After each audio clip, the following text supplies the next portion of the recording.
सिर्फ वैल्यूज़ को प्रिंट कर देगा। अगर मैं आगे चलूँ इसके फंक्शन में थोड़ा सा और, अगर मैं आगे चलूँ कि यहाँ पर लिखा हुआ है ए अपडेट, ए डॉट अपडेटेड, तो फ्रेंड को सन से updated the dictionary with the supplied की वैल्यू पेड। अब मैंने यहाँ पर आपको बताया था पहले कि इसकी प्रॉपर्टी में कि ये म्यूटेबल होता है। म्यूटेबल होता है कि हम इसको चेंज कर सकते हैं। तो यहाँ पर देखो चेंज हम कैसे करें, अपडेट करके। अगर मैं यहाँ पर एक ए अपडेट करके दिखा दूँ आपको, update the dictionary with the supplied की वैल्यू पेड। जैसे कि अगर मैं यहाँ पर फ्रेंड अपडेट करना हो, अपडेट मतलब जो हमें पहले से दिया हो और उसके अंदर मैं अपडेट कर दूँ। जैसे कि मैं यहाँ पर करके दिखा देता हूँ आपको जल्दी से कोड में आपको ज़्यादा समझ में आएगा। अगर मैं यहाँ पर लिख दूँ ए डॉट अपडेट अगर मैंने कर दिया और इसके अंदर मैंने दे दिया, यहाँ पर दे दिया नेम, ठीक है। नेम को मैंने किससे अपडेट कर दिया, और ये क्या मांग रहा है, नेम को मैंने किससे अपडेट कर दिया, नेम को मैंने अपडेट कर दिया, मान लो मैंने अपडेट कर दिया रीरू से मैंने अपडेट कर दिया, ठीक है।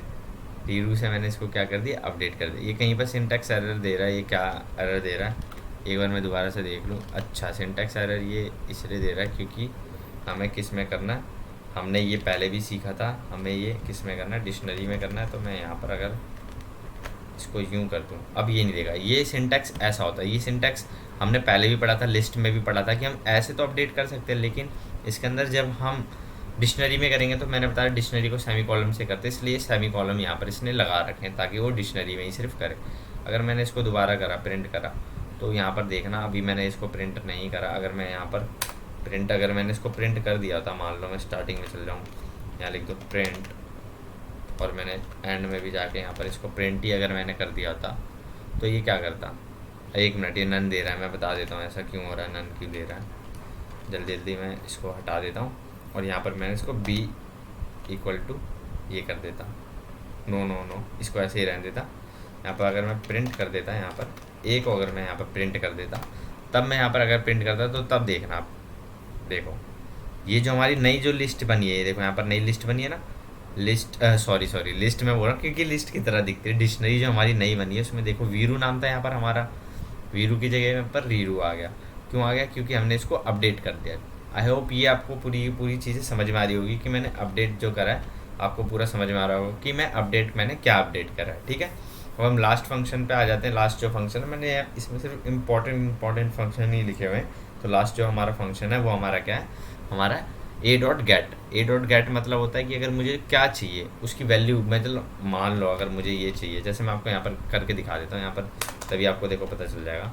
मैं इन सबको पहले कमेंट आउट कर देता हूँ, तब आपको ए डॉट गेट का आराम से पता चल जाएगा कि मैं क्या बोल रहा था। ए डॉट गेट करना है ना, तो ए डॉट गेट चाहिए मुझे। ए डॉट गेट मतलब होता है कि मुझे क्या चाहिए, और उसमें पहले कीज़ की डालूंगा। जैसे कि अगर मुझे यहाँ पर मान लो लिस्ट चाहिए, मुझे क्या चाहिए, लिस्ट चाहिए, तो मैं होम पे जाऊँगा और इसको मेरे को प्रिंट कर दूँगा, ठीक है। मेरे को इसको प्रिंट भी करना पड़ेगा, मैंने इसको प्रिंट कर दिया।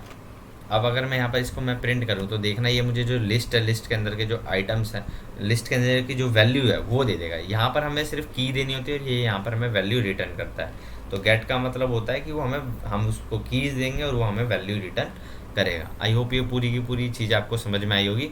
अब हम थोड़ा सा और आगे बढ़ते हैं। अब हमें इसमें पढ़ना है कि सेट्स क्या होते हैं। तो more method are available on the docs python.org। तो आप org पे आप जाओगे, python.org आप यहाँ पर लिख दोगे यहाँ पर python.org लिख दोगे, फिर आप सर्च करोगे तो इसमें आपको और पता चल जाएगा। पर मेरे पास अभी नेट नहीं है, इसलिए मैं अभी आपको नहीं बता सकता, लेकिन आप एक बार इसको एक्सप्लोर करके ज़रूर देखना, इसमें आपको और चीज़ों के बारे में पता चल जाएगा।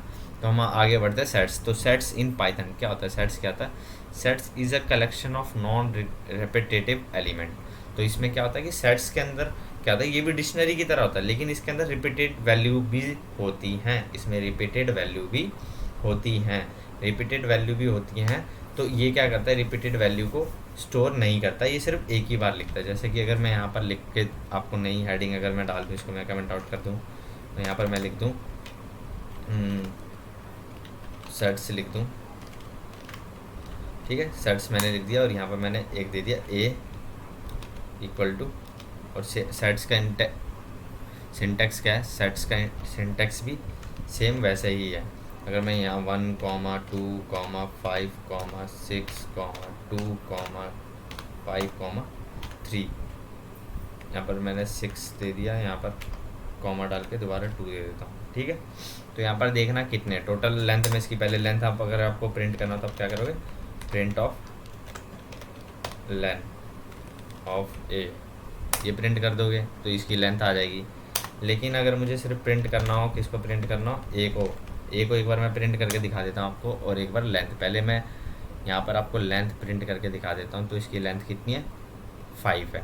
इसकी लेंथ कितनी है, 5 है। आपको आई होप समझ में आ रहा होगा कि इसकी लेंथ कितनी है, 5 है। 1 2 1 मिनट, 1 2 3 4 5 6 7 8 मैंने कहीं गलती करी है, अच्छा ए हमारा वो है, तो इसलिए ये यहाँ पर हमने एक ए को कमेंट आउट नहीं करा था।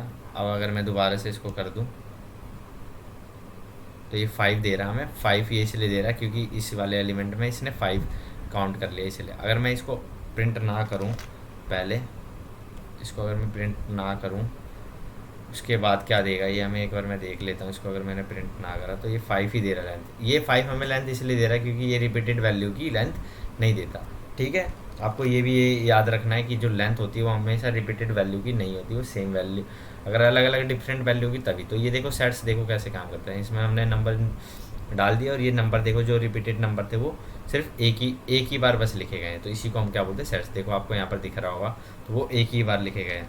आई होप ये समझ में आ रहा हो कि सेट्स क्या होता है। अगर मेरे को सेट्स में क्या करना है, ऐड करना है, तो मैं क्या करूँगा, जैसे कि अगर मैं यहाँ पर लिख दूँगा, अगर मैंने यहाँ पर लिख दिया ए डॉट ऐड और इसमें मुझे ऐड क्या करना है, मुझे मान लो 78 ऐड करना है, ठीक है। उसके बाद मैंने यहाँ पर लिख दिया ए डॉट ऐड या ए डॉट ऐड, ठीक है, ए डॉट ऐड, और यहाँ पर 58 भी ऐड करना है, ठीक है। 2 चीज़ ऐड करनी है। फिर मैं प्रिंट करूँ और मैं इसको कमेंट आउट कर दूँ, मैं इसको कमेंट आउट नहीं रहने दो, इसको प्रिंट रहने दो, और मैं फिर इसको एक और बार प्रिंट कर दूँ, प्रिंट ए कर दूँ एक और बार, ठीक है।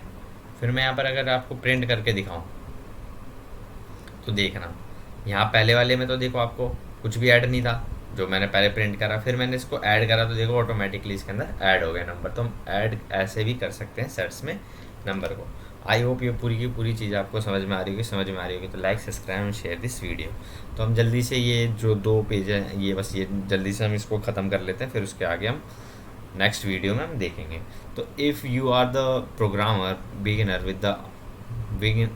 beginner without much knowledge of the mathematics operation on sets, you can simply look at a set in Python as a data type containing unique value। तो आप इसको, अगर आपको मैथमेटिक्स की ज़्यादा नॉलेज नहीं है तो आप क्या कर सकते हो, इसको एक तरीके से डाटा टाइप्स भी समझ सकते हो कि ये बहुत सारे डाटा को एक साथ स्टोर कर सकते हैं, तो इसको आप ऐसे भी समझ सकते हो, ठीक है।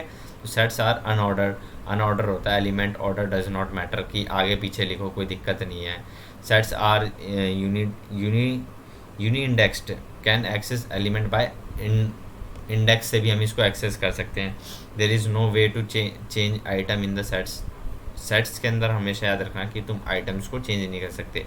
जैसे एक लिस्ट और एक टपल था ना, तो डिक्शनरी लिस्ट की तरह है और टपल की तरह सेट्स है, ये याद रखना है। Sets can not contain duplicate value, can contain होगा यहाँ पर, कैन, सॉरी मैंने यहाँ पर गलत लिख दिया, यहाँ पर sets can contain duplicate value, ठीक है। ऑपरेशन ऑन सेट्स हम अगली वैल्यू में अगले चैप्टर में पढ़ेंगे कि return 4 the length of the sets, इसकी जो 4 लेंथ है वो यहाँ पर दे देगा। तो मैं आपको बताऊँगा इसके बारे में कि ये जो लेन होता है उसकी लेंथ बताता है। रिमूव मतलब उसमें से रिमूव कर दो, पॉप मतलब हमने पहले भी पढ़ा था, उसको डिलीट कर दो उसमें से। क्लियर मतलब कि एम्पटी पूरा कर दो। यूनियन मतलब होता है कि उसके अंदर क्या कर दो, उन दोनों का जो कॉमन है जो वो बता दो। जैसे यहाँ पर 8 और 11 दे रखा, return a new set will all item from both sets 8 और 11 से जो क्या बोलते हैं मैच करते हैं वो दिखा देगा इसमें। इंटरसेक्ट भी मैं आपको बताऊंगा, ये मैथमेटिक्स की थोड़ी टर्म्स है, फिर हम आगे इसकी चीज़ पे पढ़ेंगे। आई होप ये वीडियो समझ में आएगी तो लाइक सब्सक्राइब शेयर।